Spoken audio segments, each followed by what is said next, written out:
Салам достор, байланышта Санчо Бей каналы. Бүгүндагы катталуучубуздун суранычы менен 2014-жылы чыккан Күнөө жылдыздарда аттуу тасманы көрөбүз. Каармандарыбыз рак менен ооругандарына карабай бири-бирин жакшы көрүшүп, өмүрлөрүнүн ар бир көз ирме менен бактылуулук менен өткөрүүгө аракет кылып жатышты. Даяр болуп калсаңыздар баштай берели.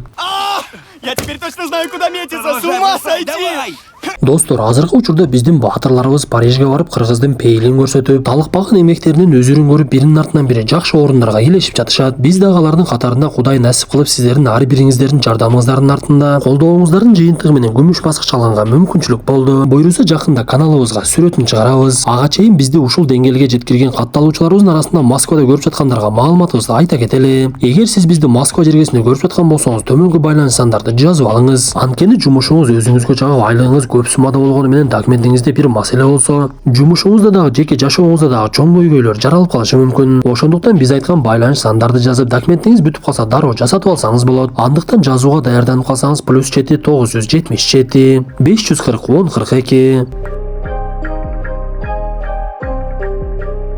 Тасманын башында Хейзел Грейс Ланкастерди көрөбүз. Каарманыбыз өзүнүн жашоосун тасмадагыдай эле ийгиликтүү жана кооз элестетип, бирок чындыгында такыр башкача экендигин айтып бере баштайт. Хейзел өпкө рагы менен ооругандыктан мурдуна атайын дем алдыруучу түтүкчөлөрдү сайып, аба толтурулган темирди кайда барбасын өзү менен кошо алып жүрчү. Каарманыбыз оорусунун айынан эч жака чыга албай күнүнүн 90% үйүндө өтүп, сыналгыдан ар кайсы нерселерди көрүп жатып, акыры депрессияга дагы чөгүп кетет. Кандай болбосун, Хейзелга апасы менен атасы ар дайым колдоо көрсөткөнгө аракет кылышып, колдоочулар деп аталган жалаң рак оорусу менен ооругандар топтолгон уюмга барып кошуп коюшат. Ал жерге келгендер өздөрүнүн оорулары жана башынан өткөргөн нерселерин айтып беришип, бири-бирине колдоо көрсөтүшүп, жакшы сөздөрүн айтып турушчу. Күндөрдүн биринде каарманыбыз уюмга дагы бир жолу келе жатып бейтааныш бала менен сүзүшүп кетет. Көрсө ал бала дагы колдоочулардын катарына келиптир. Ал олтургандардын арасынан бир эле Хейзелдин көзүн албай кайра-кайра карап, бир кезде ордунан туруп менин атым Агастус Уотерс деп өзүн тааныштырат. Көрсө ал жанындагы көз айнекчен Айзек деген досу менен келиптир. Агастустун өзү жөнүндө айтымында анын буту кесилип, ордуна протез салынып, анан дагы рак оорусунун бир түрү менен ооруп, бирок азыр рак клеткалары уктап жаткан учуру болот. Анда буга чейин такыр сүйлөбөгөн Хейзел бир кезде ордунан туруп өзү жөнүндө айтып, эшикке чыгып эле Айзек сүйгөн кызы менен бир бале болуп жаткандыгын көрөт. Бир кезде анын жанына Агастус келип экөө жакындан таанышып, ал каарманыбызга кайрылып эле: "Сен аябай татынакай кыз экенсиң, мага чындыгында жагып калдың. Жүрү тасма көрүп келебиз. Азыр карындаш деген тасма кинотеатрларда болуп жатыптыр" десе, каарманыбыз макул деле болгусу келбей, буга чейин мындай чакырууларга туш келбегендиктен өзүн аябай эле башкача сезип кетти. Бирок кандай болсо дагы Агастус Хейзелге бир аз жакты окшойт. Ошондуктан апасы менен үйүнө кетүүдөн баш тартып, Агастус менен убакыт өткөрүүнү чечип, биринчи эле баланын үйүнө барып анын ата-энеси менен таанышат. Впечатляющая коллекция.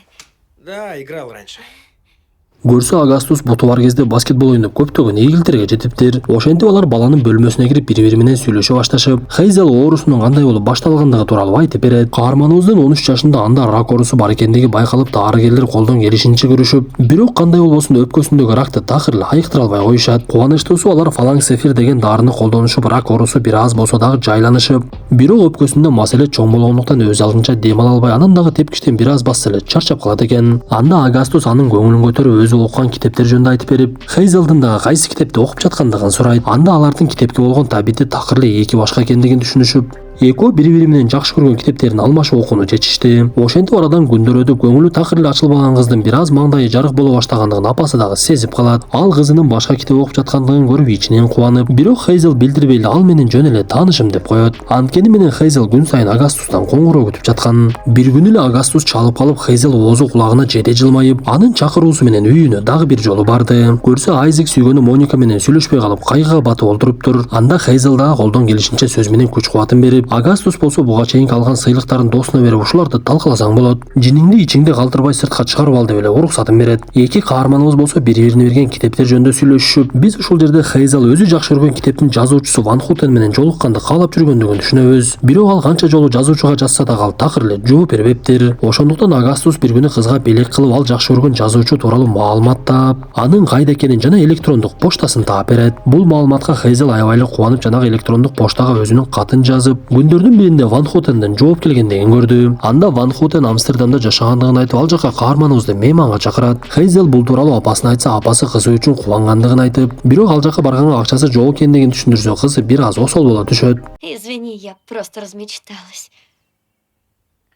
Эртеси күнү Хейзел ооруканадан үй бүлөсү менен келсе, үйүнүн алдына Агастас гүл менен олтуруптур. Ал кызга жолугуп экөөбүз айланып бир сейилдеп келбейлиби десе, каарманыбыз дароо эле макулдугун берип, мен азыр кийимимди алмаштырып алайын деп эле эки каарманыбыз эс алганы жөнөп кетишет. Каармандарыбыз көкчөптү талаага чыгышып, Агастус буга чейин эле Хейзелдин Амстердамга барбай алгандыгын уккандыктан Хейзелге белек кылып өзүнүн бир маалыматын айтат. Көрсө шаарда оорулуу адамдарга жардам бере турган уюмдар бар экен. Агастас ошолордун бири менен сүйлөшүп Амстердамга барганга мүмкүнчүлүк алып, уюм акча төлөп бере турган болуп, Агастас мен дагы сени менен барып келем деп айтат. Уккан кулагына ишенбеген Хейзел аябай эле кубанып, бул тууралуу апасына айтса, апасы кошулуп кубанып, бирок апасы экинчи тарабындагы ойлой баштайт. Каарманыбыздын өпкөсүндө маселе болгондуктан учакта бир нерсе болбосун биринчи дарыгериң менен сүйлөшөлү деп, бул тууралуу дарыгерге айтса, дарыгер такыр эле уруксат бергиси келбей коет. Анда Хейзел көндүргөнгө аракет кылып, апам дагы мени менен барат деп апасынын ыраазычылыгын алып, жоопкерчиликти өз мойнубузга алабыз дегенде гана дарыгер уруксатын берет. Бирок кырсык кашкабактын ортосунда дегендей ошол түнү Хейзелдин оорусу күчөй баштайт. Это стандартная ситуация.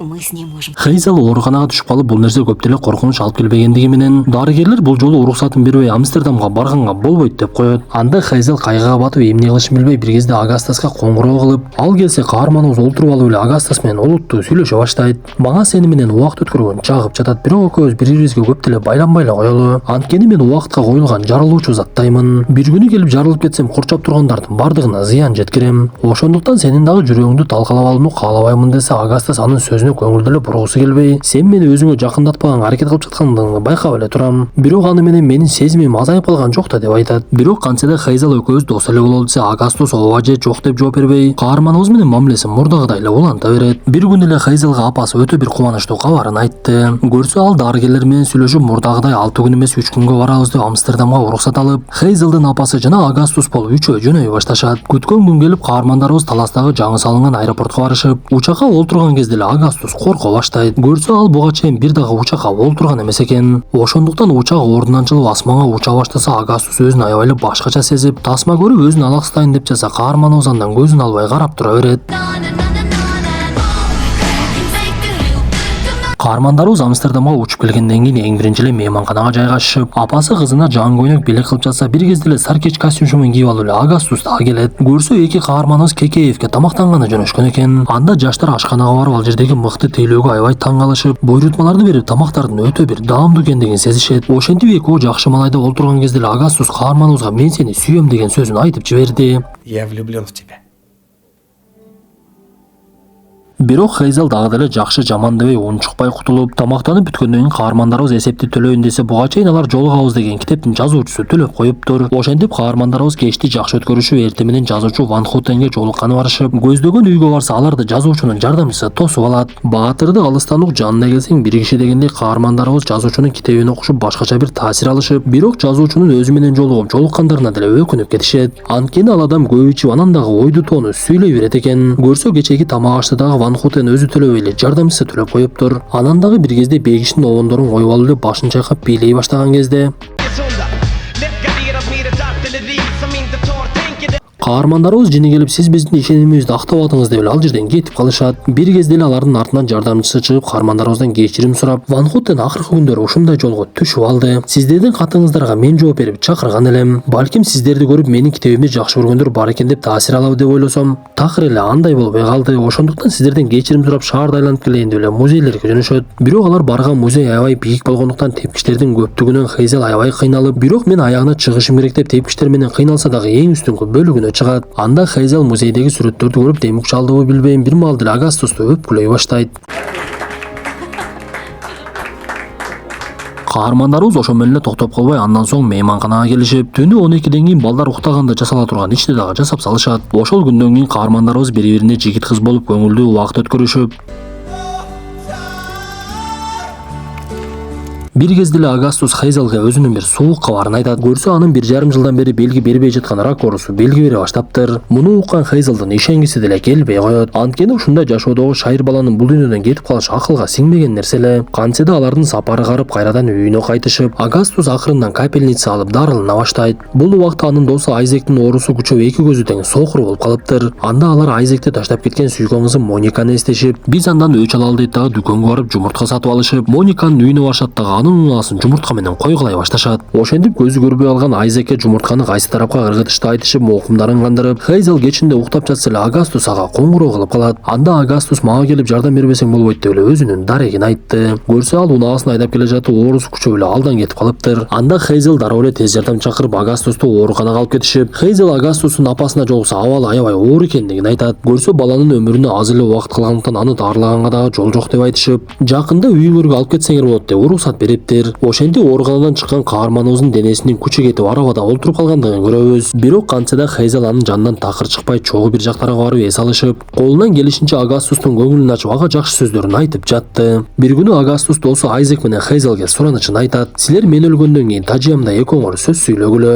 Ошондуктан сөзүңөрдү азырдан ырастап мага айтып беришиңер керек. Мен сөзүңөрдү угуп болот же болбойт деп айтам деп бир күнү чиркөөгө чогулушуп, биринчи Айзек өзүнүн сөзүн айтып, андан кийин Хейзел дагы айта баштайт. Анда Хейзел өтө кайгылуу сөздөрдү жазгандыктан муну угуп алып үчөө тең ыйлашып, көз жаштарын көлдөтүп эки каарманыбыз бири-бирине жакшы көргөндүгүн дагы бир жолу эскертишет. Ошентип бул окуядан кийин арадан 8 күн өткөндөн кийин Агастустун ичер суусу жутар деми түгөнүп, рактын айынан жүрөгү токтоп бул дүйнө менен кош айтышып кете берет.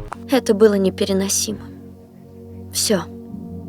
Ошентип Агастусту акыркы сапарга узатуу аз эме болуп жаткан кезде Тажиясына катышам деп жазуучу Ван Хотен дагы келип алыптыр. Ал адаттагыдай эле каарманыбыздын жанына келип алып, мен деле калп эле кайгырып коеюнчу деп жерди карап туруп алат. Ошентип маркумду жерге бергенден кийин каарманыбыз унаасында олтурса, ал жерге жазуучу келип Хейзел менен сүйлөшкөнгө аракет кылды. Бирок Хейзелдин жини аябай катуу келип жатканын анда Ван Хотен дагы өзүнүн кызы жөнүндө айтып берет. Көрсө анын кызы дагы 8 жаш кезинде рактын айынан өлүп калган экен. Анан дагы жазуучу каарманыбызга Агастус өлөр алдында мага аябай көп жолу кат жазды. Экөөбүз дээрлик достой эле болуп калдык. Бул кагазды сөзсүз окугуну деп берсе, каарманыбыз жини келип кагазды бүктөп ыргытып жиберип, унаамдан түшүңүзчү деп эле жазуучуну түшүрүп ал жерден кетип калат. Бирок эртеси каарманыбызга Айзек келип жолугуп, сага жазуучу кат бериптир го. Ошону сөзсүз окугуну аны сага Агастус жазыптыр деп айтат. Анда Хейзел дароо эле унаасынан бүктүргөн кагазды таап аны окуй баштап, ал жерде Агастус каарманыбызды канчалык катуу сүйгөндүгүн жазган болот. Боже, как я люблю ее. Мне так повезло, что я люблю ее. Достор, ушундай мүнөттөрдө бүгүнкү тасмабыз дагы аягына чыкты. Тасма жакса мыкты белгисин басып, оюңуздарды сөзсүз калтыра кетиңиздер. Анда эмесе кийинки тасмадан жолугушканча ден соолукту жакшы карап, асман жерден келген оору сыркоодон аман бололу.